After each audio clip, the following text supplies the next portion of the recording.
Hey guys, welcome to another episode of Pop Culture Minefield. This is Gary, and I'm here to do a live reaction to the new trailer for Ghostbusters Afterlife. Really been looking forward to this, just waiting. Let's not waste any more time. Let's just get to it. What are you doing here in Somerville anyway? Honestly, my mom won't say it, but we're completely broke. And the only thing that's left in our name is this creepy old farmhouse our grandfather left us in the middle of nowhere. Why'd you bring me up here? Entertainment value? What is that? I don't know.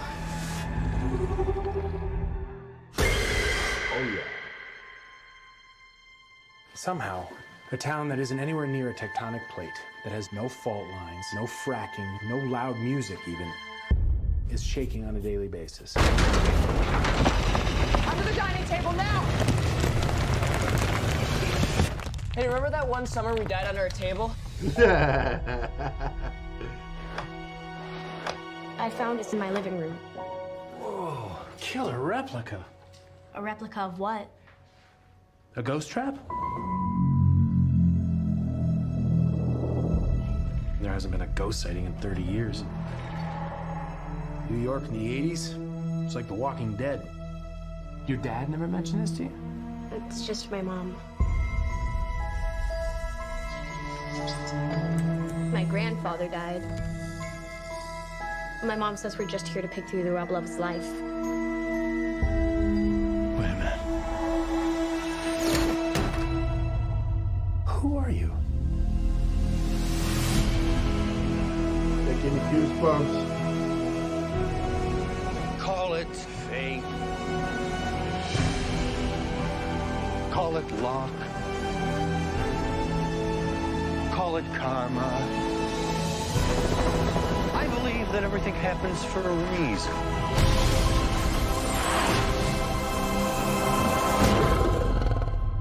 Come on, darling.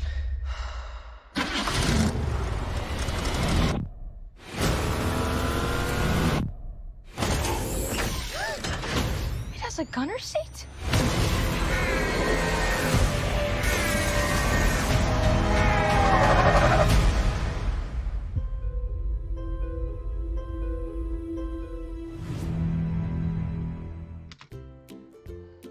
Okay, so that was really very good.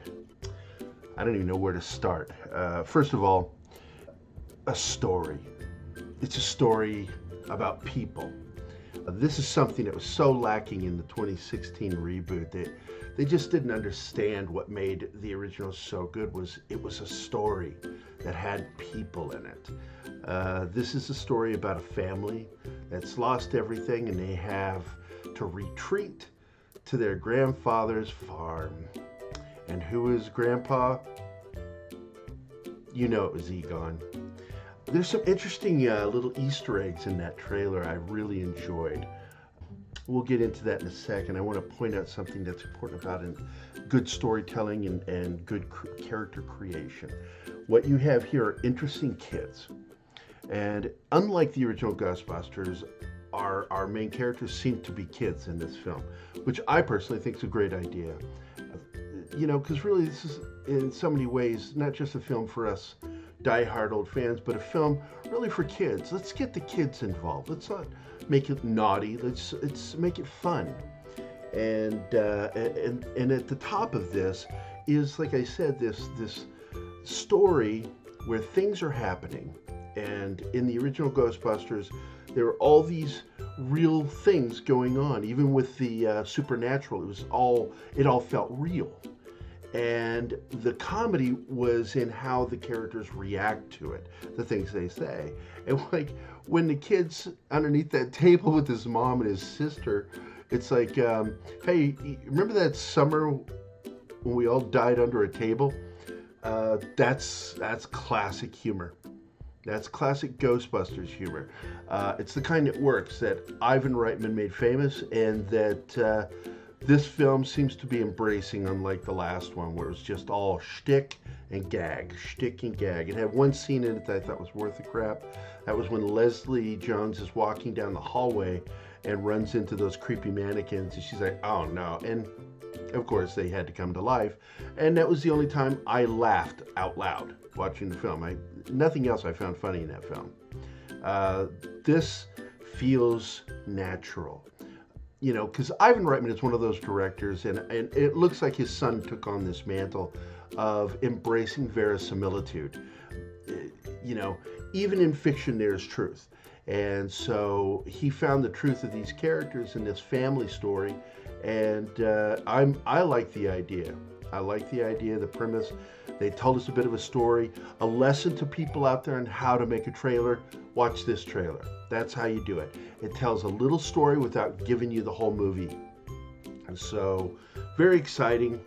Now back to the Easter eggs. I found that interesting that we had the scene where he's walking through, or I think that the daughter is walking through his, Egon's old lab, and there on this desk is a bunch of Petri dishes, and it's a throwback to his line from the first Ghostbusters when Janine asks him what his favorite hobby is, and he's like, I collect spores, molds, and fungus. And that's exactly what that was, and it was a great little nod. And of course, the ghost trap, great moment. I suspect I know how that scene's going to go down.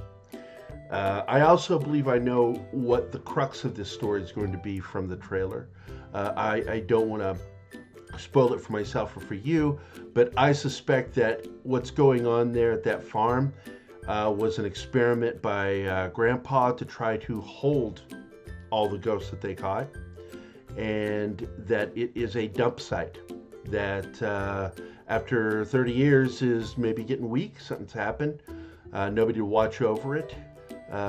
Maybe it's developed a crack, and this stuff's about to leak out into the world, and maybe that's what's going on here. It's my suspicion.